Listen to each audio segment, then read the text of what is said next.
Hi friends, welcome to Cooking with Undidi. And I posted the short to this smothered hamburger steak a couple of days ago and almost forgot to upload this for you. I'm going to start off showing you everything that I use. I will try to put the recipe down in the description, but if not, just screenshot the ingredients I use and you can tweak it. That means put however much you like in yours, because as you notice on my video, I don't use measuring spoons. And follow along. This is a childhood favorite that I grew up with. My mom made it, and I'm going to share it with you. All right, you want to start with about 2 pounds of ground beef, and I just used what I had in my refrigerator, which this package I think was 100%. You can use 80-20, whatever you want to use. Then you add in your seasonings. You can look on the picture for those, or you can use something that you like. But if you want the flavor that my family really fell in love with, just use the ones that I use. Once you have all of your ingredients in, then you want to get, and I've always used these. My mom didn't necessarily use this. This is where I tweaked her recipe. I use Ritz crackers. I crumble mine in. About a half a sleeve of Ritz crackers, crumble them in finely. Or if you don't want to do that, you can use just regular breadcrumbs. My mom didn't do that. She just made small hamburger patties with what she had. But that holds it together. Now, you'll see some other people in their recipes, they'll add egg to theirs. My mom didn't add egg to her, so I'm not going to add any to mine. I never have. Now, I'm using gloves because I don't like all that raw meat under my nails. You take a handful, however big you like your patty, shape them into round dish shape, put them aside, get you a skillet, lightly oil it. I oil mine with olive oil, and I try not to cook more than 3 at a time so I can have room to flip and all that good stuff. And this skillet is so old, I really need to invest in a new pan. They're already sticking to the bottom, so let's see how this pan works. I'll more than likely switch out this pan if it gets too difficult to flip. But rule of thumb, I generally let my patties cook each side about 3 to 4 minutes. I want that nice char on each side. That's going to give me the flavor that I need to make that homemade gravy. And that's what I do with mine.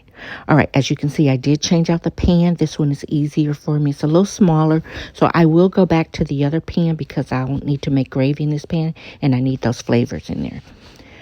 All right, 2 pounds of ground beef will give you, if you make them the size that I did, roughly 8 patties. My family is the size of 4, so that gives us 2 apiece. And honestly, that's not enough because my guys would really prefer 3, but it's going to have to hold them this time around. Again, make sure you flip them over.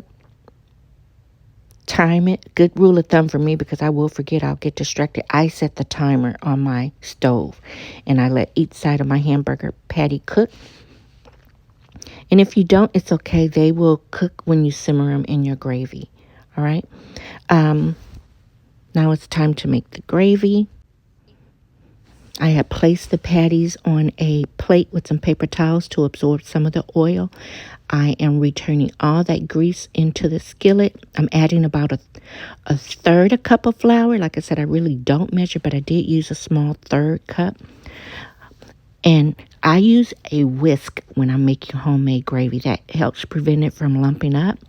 I add in some seasonings, some Worcestershire sauce, some of those diced vegetables. My mom only used onions, and she had big slices of onions in them. My twin and I didn't eat the onions. We pick them aside, but now I love onions in my gravy. So you can add whatever you want, whether it's just onions or a combinations of onions and bell pepper, okay? The key is you want to season your gravy, and what I'm doing, I'm stirring to make sure this flour cooks. What you don't want is a dry, floury tasting gravy. So I'm letting it cook